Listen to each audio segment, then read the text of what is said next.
Monday Night Football. It's the Houston Texans versus the Dallas Cowboys, a matchup of Texas. Loser has to leave the state, I've been told. The stadium gets bulldozed. The team gets sold. You're Hey, that moving would be a somewhere blessing else. in disguise for the Dallas Cowboys. I think every fan would be rooting for that if that was the case. You're If going they to have to, London. You're going to London. No. Here's what it is. Loser has to put up curtains over the windows that blind their players there you mid-game. go. I was gonna say, like demolishing AT&T and selling the team, what I think is like on the Christmas wish list of most Dallas Cowboys.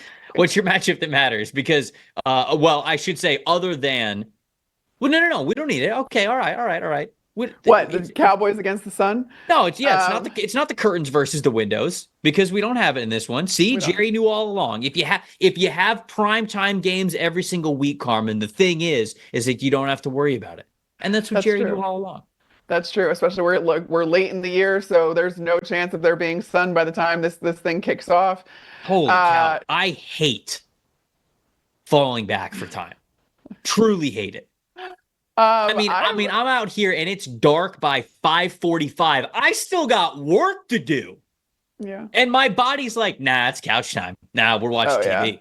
Oh No, yeah. that's what we're doing. See, that's And why I kind of love it because I just like being cozy, and I get to be cozy my now, like work day isn't instantaneously. over by No, the I know time that's the the hard sun part. goes down. That's the hard part is like, oh Yes. God, like I'm Anyways. ready for bed. But no, I mean, in Dallas, Central Time Zone, this game is going to kick off in the 7 o'clock hour, and there will not be sun by then. And no, that's not my matchup that matters. The matchup that matters is the only one that matters when it talks about the Dallas Cowboys, and it's what you can do against CeeDee Lamb, or if CeeDee Lamb can do anything, seemingly on his own, because you don't have Dak Prescott anymore. We haven't seen any sort of inkling that Trey Lance is factoring into any of this. Even though I feel like you should figure out what you, I don't know, Cooper Rush, CeeDee Lamb. CeeDee Lamb is responsible for most of this offense. That was the case with Dak in there. And he's got 59 catches for 681 yards, 90 targets already, 293 yards after the catch, 4 receiving touchdowns, 30 catches gaining a first down, on and on and on. This is the Dallas Cowboys offensive production, because while Rico Dowdle has started to run the football a little bit better, this Yes. is not the case. I think a lot of people read, I guess, Jerry Jones. Coming into this, when Dak went down, it was like, well, we believe in Cooper Rush. We went 5-1 with him last time he had to come in and play for Dak.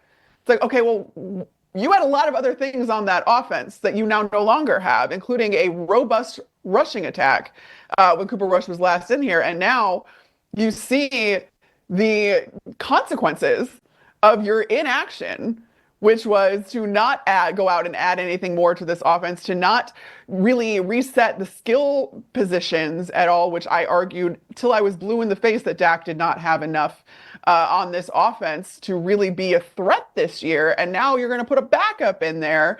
And literally, it's CeeDee Lamb trying to do this against the world. Texans CBs in coverage this year, they rank 8th in coverage grade, 71.8. And their receiving yards allowed, Jalen Petrie, 353, leads the team in that. Kamari Lassiter, 284. Derek Stingley Jr., one of the best corners that we've seen, 244 yards. And D'Angelo Rose, 74. So you've got a really good kind of corner unit, corner rotation in Houston. And you're not even going to need all of them, because all you need to go up against is CeeDee Lamb, and you can afford to double him till the cows come home. And I expect them to do that. Yeah. I'm just processing a lot of what you said, because it's very true. I'm glad that you guys gave Rico Dowdle his due, Yes. because Yeah. he has been running the ball better. Connor and I did a Fix Your Franchise episode on NFLSC, and I talked about, like, okay, Rico Dowdle is a free agent. It's not like you got to bring him back. I think that they probably would bring him back, and I was probably harsh when saying that the run game was just not going to involve him whatsoever moving forward. He has been better. I do want to give him his flowers there, but you were totally right about your assessment with the Cowboys. Now, this matchup, it looks like it should be an easy dub for the Texans, right? Nico Collins is coming back. Yeah. The Texans are just a better football team. I think the vibes are better. It was just a last-second loss versus the Lions, but you almost beat the Lions right there last week. But the reason why you didn't, and something that has to be better for this Texans team starting this week, is second half scoring. Over the last month, okay, the last 4 games that the Texans have played Packers, 3 points in the second half. Colts, 6 points in the second half. Jets, 6 points in the second half. Lions, 0 points in the second half. Will Kunkel had that information. I found him. I got that from him on Twitter. The second half offense with Bobby Slowick, and my matchup that matters is just Bobby Slowick and the Texans offense versus the second half, because you have to be so much better of a second half football team. I mean, when you even look at last week, Jared Goff threw 5 interceptions in that game. A couple of those turnovers were in the second half. 0 points off of turnovers in that game.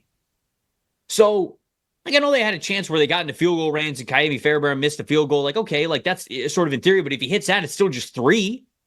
It's got to be a better offense than that. And I think it gets better with Nico Collins out there and all that, but it has to be so much better for them in the second half. They cannot just be a first half team. The adjustments really matter. And unfortunately, when you start stacking up as many games as they have, where you are not scoring in the second half, it stops becoming they just had our number in the second half. We just didn't execute the way that we needed to. And now you go, okay, are you not adjusting the way that you need to when you get to halftime? And I think that that's just the thing that the Texans have to go out and prove. I'm not saying that we have played enough games to say, yeah, they have a major second half issue. They have a major adjustment issue. But this is a game where you would like to certainly put those whispers to rest and say, no, we're fine. We're good. And get yourself in the end zone when it comes to the second half of this football game. So that's the thing that I'm looking forward to the most, because the Texans were up big on the Lions. And it didn't matter, because if you don't keep your foot on the gas and we score 0 points to the second half, teams will sneak up on you. And you can lose games that you thought that you were going to win, certainly when the halftime horn hit. What's your plus factor in this game? It's got to be Nico Collins.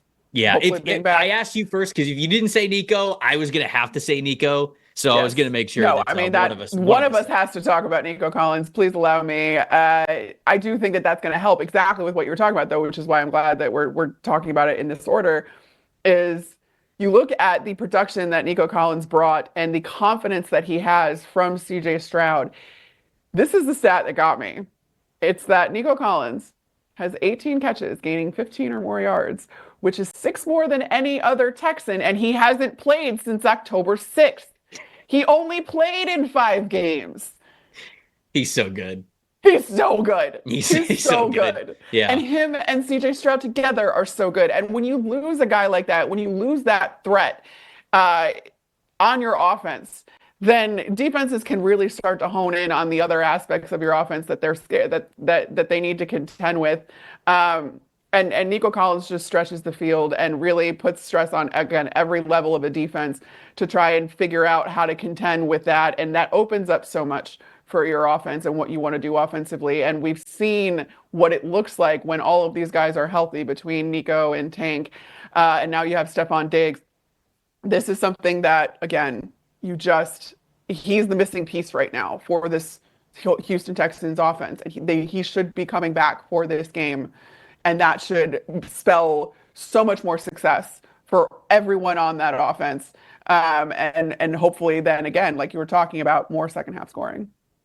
My plus factor is Micah Parsons. And I know that's sort of like an obvious one, but specifically, He's coming back to. I like this matchup for Micah Parsons because as a former off-ball linebacker at Penn State, we have seen Dallas be willing to move him around the defensive line. And what I would actually like the most from Micah Parsons this week is use him as a stand-up linebacker, almost like an off-ball linebacker in this game where you have 4 down defensive linemen and then Micah is playing at the linebacker level. Like you could almost just play Micah next to DeMarvion Overshown, because what I want the most is I want Micah to go up against this interior offensive line against the Houston Texans that has struggled mightily this season. If he is lined up, standing up over the A-gaps on both sides of the center, I mean, it's just going to be a nightmare for the Texans offensive line to try to contain him. So I think the Cowboys are down horrendous right now, and one of the only chances they have is if they get immediate pressure up the middle against CJ Stroud.